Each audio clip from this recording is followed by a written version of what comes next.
Okay, this section talks about Florida's colonial history, 1566 to 1821, when I guess is when the Spanish finally turned it over to the English. But what we're going to see in a minute is very, very, very exciting for me.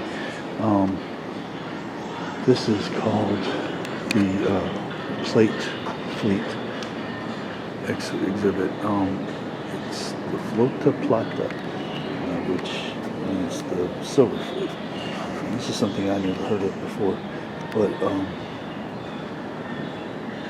the Spaniards, over all the years that they were plundering Central and South America and the Caribbean or wherever gold and silver were, and taking it back to Spain, were losing a certain percentage of it due to storms and sinkage.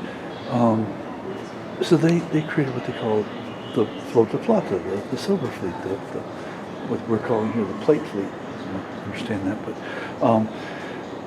which their job was to salvage. They'd come over, find wrecks, hoist them up onto their ships, or not onto their ships, but underneath their ships to where they could sail them to shallower water and then recover all the stuff. Well, then they in turn sank themselves. And so all this stuff here that we're seeing is from those fleets, and this is all super uber legit stuff. I mean, these are all real treasure artifacts. Oh, that's showing you. That is so cool. That is so cool that they did that. Well, this is real stuff that people back in the 16th, 17th, 15th centuries would have worn and used. And it's just astonishing to me. I never heard of any of this, and I'm learning it all for the first time right now. Very, very, very cool stuff.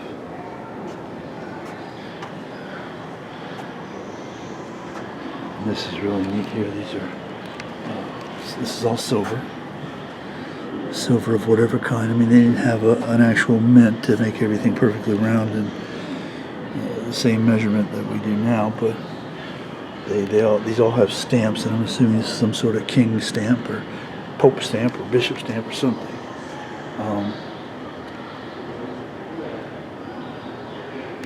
These come from Bolivia, it says. This is gold.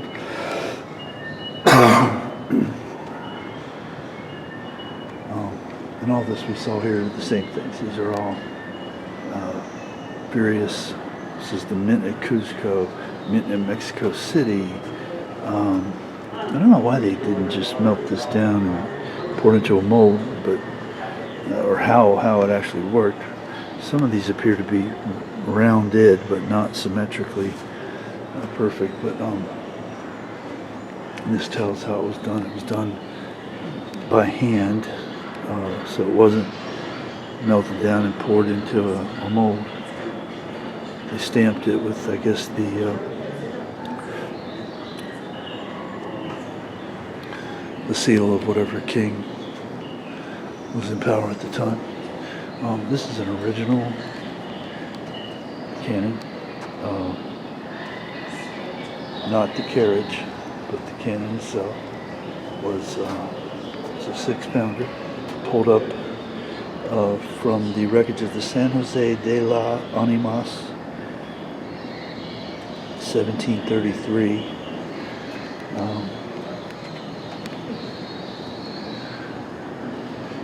And these are legit pieces of weaponry. Incredible stuff, man. Incredible. An actual sword hilts.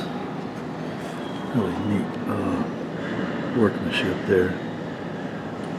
Just incredible. This would have been a rapier of some sort.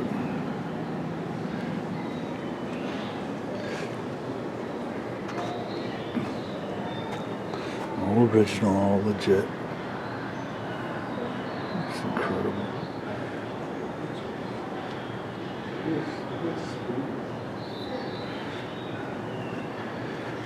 And here's more pieces of guns. some of the actual wood that managed to survive. Phenomenal piece of the brass or whatever copper that would have been used to help hold the barrel in place here and there. Amazing stuff. Again, these illustrations here, this shows, of course, the routes taken. It's a map of the various routes.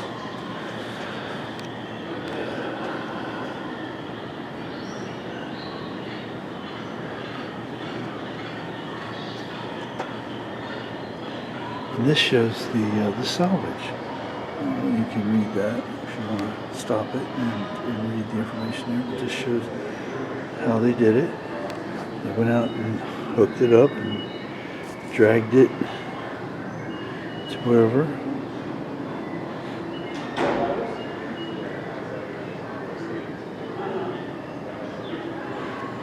And here it shows an interesting ship. It has some sort of winching system here to hooked on either side of the boat. So I guess the boat wouldn't tilt one way or the other if they kept even pressure on both sides. And they had guys going down. Going down and hooking it all up. That would have been a hell of a job, being the hooker guy, hooking all that stuff up. So anyway, this for this exhibition here is just really, I thought, fascinating as hell. Very, very, very cool stuff. Original tools, original jewelry, various tools for using either in the household or for hammering or whatever. I mean, just all sorts of different stuff, different weaponry. Very cool stuff.